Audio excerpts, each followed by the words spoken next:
আসসালামু আলাইকুম আরহামতুল্লাহি আবরকাতু। প্রিয় প্রবাসী ভাই এবং বোনেরা, আশা করি সকলে ভালো আছেন। দেশে এবং বিদেশে যে যেখান থেকে যে অবস্থান থেকে আমার ভিডিওতে যুক্ত হয়েছেন সবাইকে স্বাগতম জানাচ্ছি আমার চ্যানেলের আরও একটি নতুন ভিডিওতে। আমার যে সকল প্রবাসী ভাইয়েরা বিশ্বের বিভিন্ন প্রান্তে আছেন ভাই এবং বোনেরা, তাদেরকে আজকে যে বিষয়টি নিয়ে আলোচনা করব তাদের জন্য আজকের বিষয়টি হচ্ছে আপনারা কত পরিমাণ স্বর্ণ বাংলাদেশে আনতে পারবেন, আর কত পরিমাণ স্বর্ণ আপনারা ট্যাক্স ফ্রি আনতে পারবেন, আর কত কি স্বর্ণের অলংকারে কত গ্রামের অতিরিক্ত হলে আপনাকে ট্যাক্স দিতে হবে, আর স্বর্ণের বিস্কিট অথবা বারে কি ট্যাক্স ফ্রি কোনো সিস্টেম আছে কিনা, আর কত বছরে বাৎসরিক আপনি কতবার আসা যাওয়ার সময় স্বর্ণ নিয়ে আসতে পারবেন, আর হচ্ছে গিয়ে আপনি কত বছর বয়সীরা এই স্বর্ণগুলো আনতে পারবে, এই ট্যাক্স ফ্রি স্বর্ণের আনার সুবিধা পাবে বা অলংকার আনার সুবিধা পাবে। তো মূল আলোচনায় যাওয়ার আগে সবার কাছে একটি অনুরোধ থাকবে, প্লিজ দয়া করে আমার চ্যানেলটি সাবস্ক্রাইব করবেন আর পাশে থাকা বেল আইকনটি প্রেস করে অল নোটিফিকেশন অন করে রাখবেন। তো আমাদের প্রথম বিষয় হচ্ছে যে আপনি কত ভরি স্বর্ণ অলংকার আনতে পারবেন বিদেশ থেকে ট্যাক্স ফ্রি। তো সেটি হচ্ছে সর্বপ্রথম অলংকার যেটা গহনা, সেটা আপনি আনতে পারবেন 100 গ্রাম। 100 গ্রাম যদি অলংকার আপনার সাথে থাকে সেটা আপনি পাবেন সম্পূর্ণ ট্যাক্স ফ্রিতে। এটাতে সরকারকে কোনো ধরনের, রাষ্ট্রকে কোনো ধরনের রাজস্ব অথবা ট্যাক্স দিতে হবে না। কিন্তু এর মধ্যে একটা কথা আছে যে আপনার অলংকারগুলা যাতে একই মডেলের বা একই জিনিস 12টি সংখ্যার অতিরিক্ত না হয়। যেমন যদি আপনি 12টি চুড়ি নেন, এর 12টির অতিরিক্ত না হয়। যদি আপনি আংটি নেন, রিং নেন, যেটা আমরা আংটি বলে থাকি, সেটি নেন, সেটিও যেন 12টির অতিরিক্ত না হয়। আবার আপনি যদি নেকলেস নেন বা চেইন নেন, তাহলে সেটিও যাতে 12টির অতিরিক্ত না হয়। যদি 12টির অতিরিক্ত হয়ে যায় তাহলে সেটাকে কাঁচা সোনা হিসাবে ধরে সেইটার উপরে ট্যাক্স দিয়ে দেবে। তাহলে সেটার প্রতি আপনাকে অবশ্যই খেয়াল রাখতে হবে যে আপনার স্বর্ণের 100 গ্রাম ঠিক আছে, কিন্তু আপনার একই জিনিস আপনার 12টির অতিরিক্ত, সেই ক্ষেত্রে আপনি ট্যাক্স পে করতে হবে। দ্বিতীয়ত হচ্ছে স্বর্ণের বিস্কিট অথবা বার আপনি কত গ্রাম আনতে পারবেন। তো এটাতে ট্যাক্স ফ্রি কত গ্রাম আছে। তো আসলে স্বর্ণের বিস্কিট অথবা বার, যেটাকে কাঁচা সোনা বলা হয়, সেটিতে কোনো ধরনের ট্যাক্স ফ্রি সিস্টেম দেয় না সরকার, বা দিচ্ছে না, বা এরকম কোনো আইন সরকার করেনি।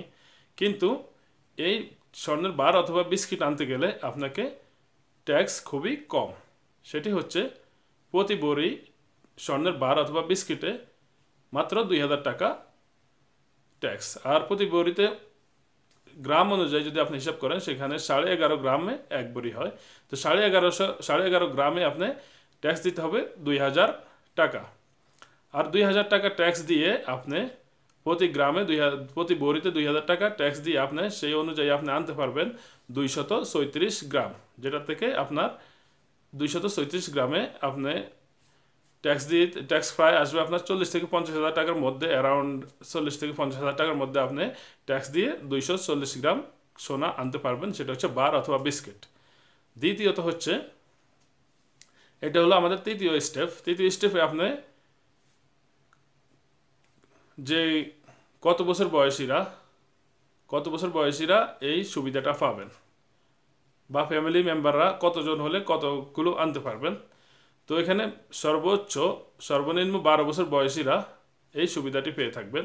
12 বছরের নিচে যারা হবে, যদি কোনো বাচ্চা হয় 12 বছরের নিচে, তার কাছে যদি কোনো স্বর্ণ গয়না থাকে, তাহলে অবশ্যই তার স্বর্ণ গয়নাগুলো তার মা বাবার প্যারেন্টসের পাসপোর্টের মাঝে হিসাব করে, ওদের এখানে যদি বেশি হয় তাহলে ট্যাক্স দিতে হবে। তার মানে হচ্ছে 12 বছরের ঊর্ধ্বে যারা আছেন, 12 বছর থেকে 12 বছরের ঊর্ধ্বে, তারা এই সুবিধাটি পাবেন ট্যাক্স ফ্রি 100 গ্রাম, এবং ভরি প্রতি 2000 টাকা ট্যাক্স দিয়ে 240 গ্রাম বা 34 গ্রাম আপনারা আনতে পারবেন। আর আরেকটি প্রশ্ন হচ্ছে, আমাদের লাস্ট স্টেপ হচ্ছে যে আপনারা বছরে একজন প্রবাসী কতবার স্বর্ণ নিয়ে আসতে পারবে বিদেশ থেকে। সেটি হচ্ছে মাত্র একবার। একের অধিক আপনি যদি স্বর্ণ আনতে যান, একবার আপনি ট্যাক্স ফ্রি আনতে পারবেন। দ্বিতীয়বার আনতে গেলে অবশ্যই আপনাকে রাষ্ট্রকে রাজস্ব দিয়ে আপনাকে ট্যাক্স আনতে হবে, এই স্বর্ণ আনতে হবে।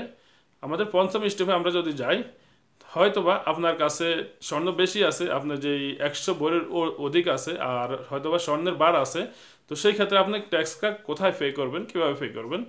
আমরা জানি যে আমরা যখন দেশে যাই আমাদেরকে একটি ফর্ম দিয়ে থাকে, সেটা ফিল আপ করার জন্য। ওই ফর্মটাতে আপনাকে প্রশ্ন করা হবে আপনার সাথে কি আপনার প্রাপ্য, যেটা প্রাপ্য সেটার অধিক স্বর্ণ আছে কিনা, বা আপনার যেটা প্রাপ্য সেটার অধিক স্বর্ণের বার আছে কিনা।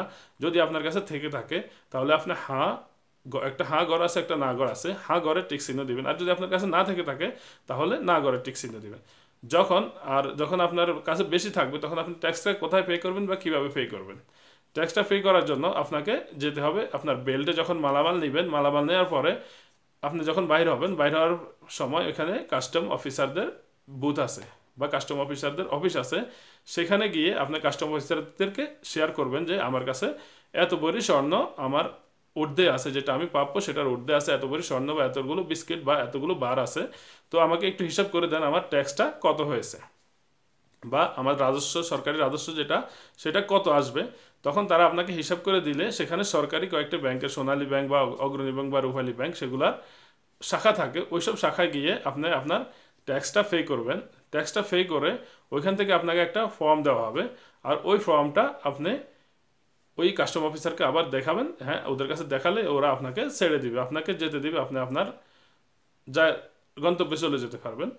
আর যদি আপনি চান যে না আমি ট্যাক্স দেব না, ট্যাক্স না দিয়ে যদি পার হয়ে যেতে পারি, তাহলে তো আপনি পার হয়ে গেলেন। আর যদি আপনাকে সন্দেহবশত ধরে বসে তাহলে আপনার স্বর্ণগুলা বাজেয়াপ্ত হবে এবং এটার অধিক 10 গুণের পরিমাণ বা এরও অধিক আপনাকে জরিমানা গুনতে হবে। তো আপনারা ট্যাক্স বাঁচাতে গিয়ে আপনার সর্বস্বই হারাতে হবে।